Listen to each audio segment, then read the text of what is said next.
Poser 5 questions clés à Moïse Nyarugabo et à tous les autres Banyarwanda.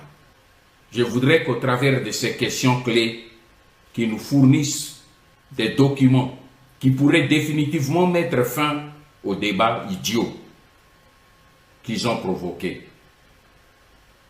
Première question. Parce que vous répétez à qui veut vous entendre que vous êtes Tutsi du Congo avant même l'arrivée des explorateurs européens et avant la constitution de l'État indépendant du Congo en 1885. Je vous demande alors de nous produire un seul document, parmi les nombreuses archives coloniales belges qui existent, qui ont recensé toutes les ethnies du Congo belge. Je vous demande de produire un document dans lequel on signale clairement la présence d'une ethnie Tutsi ou Hutu sur le territoire congolais. Pour ma part, je vais vous citer 4 documents de référence qui prouvent le contraire.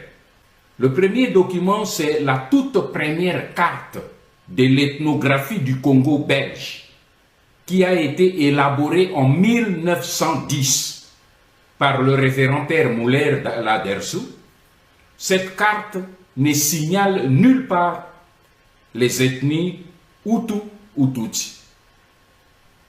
Deuxième document, c'est le document produit par l'archiviste belge Van der Wood, qui a publié dans une édition de 1939 des documents relatifs à l'ancien Kivu de 1870 à 1918.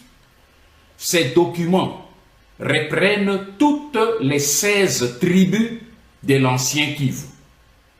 Baoloolo, Balembe, Baande, Bagoma, Babwari, Babove, Babembe, Bavira, Bafuliro, Bashi, Bauvu, Baounde, Wanyanga, Bashu, Baswaga et Bahama. Et comme vous pouvez le constater, il n'y a pas dans cette liste ni la tribu Tutsi, ni la tribu Hutu. Troisième document, c'est celui de Gaston de Rinderen, professeur à l'Institut universitaire des territoires d'outre-mer. Il a publié l'Atlas du Congo belge et du Rwanda-Urundi. Cette carte a situé toutes les limites de toutes les ethnies du Congo belge. Là aussi, les ethnies Tutsi et Hutu n'y figurent pas. Et quatrième document, c'est la même carte du professeur Gaston de Rinderen qui a été corrigée et publiée par le vice-gouverneur du Congo belge, Gaston Heinen. Cette carte ne reprend pas non plus les tribus Tutsi et Hutu. Alors, je demande alors à Moïse Nyarugabo et à Azarias Rubero de nous produire un seul document d'archives ou d'histoire où on a recensé les tribus Tutsi et Hutu au Congo avant ou pendant l'époque coloniale. Ma deuxième question, pourquoi vous réclamez-vous originaire du Congo, en même temps vous vous accrochez à la nationalité collective que vous avez octroyée l'ordonnance de 1992, initiée par votre frère Tutsi rwandais Barthélemy Bisengimana?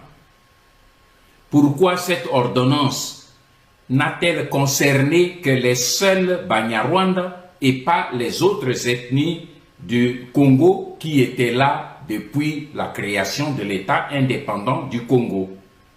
Ma troisième question, vous prétendez que les Banyamulenge sont sur le territoire congolais avant 1885 et qu'ils parlent le Kinyamulenge. Pouvez-vous alors nous produire un seul document d'archives scientifique et administratif datant d'avant 1970 et dans lequel on peut lire le nom seulement Banyamulenge ou de la langue Kinyamulenge?